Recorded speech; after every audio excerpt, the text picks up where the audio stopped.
In this episode, I'll teach you what that one thing is that's stopping you from achieving greatness.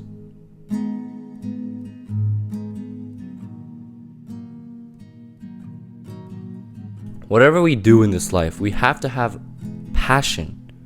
And in order to have passion in our life, we need to really have a purpose on why we are doing what we are doing. You see, the life I live right now is that I need to have that drive to share the good news of Jesus Christ. But for you, it may be different because God has called each and every one of us to a mission. You see, my mission is different from your mission. And whatever God has appointed you to do, you need to do it. You see, in Colossians 3:23, it says, "Whatever you do, work at it with all your heart, as working for the Lord, not for human masters." My genuine desire for you to get out of this video is that you need to take action. Be precise in your speech. You cannot just hold back all the time. You need to take action. You need to assert dominance. You need to take a position. Because if you don't, then life will turn into chaos. You see, Jesus really exemplified the life that we all should live. At the end of the day, we live in a world that is broken. And that is the first step you need to realize before achieving greatness. And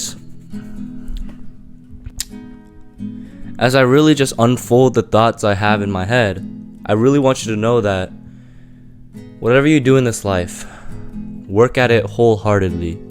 What many of us are missing in our lives is that we don't really truly know what we want. This is something you really need to take serious, because if you do not know what you want to do in this life, how do you have any purpose, any meaning? There is none. You see, the first step to achieve greatness is to know the purpose of your life.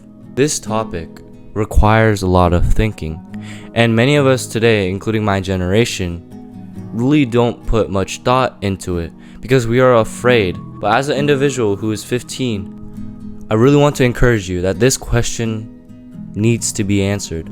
Because if you don't, then whatever happens after you die is because of the decisions you have made. Even though I have made my videos to a more specific audience, that doesn't stop you, a non-Christian, from thinking the same way as a Christian.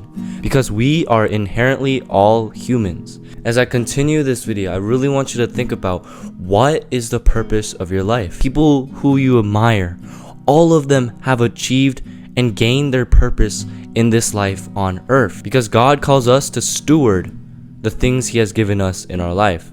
Even if you don't believe that, look around you what God has given you.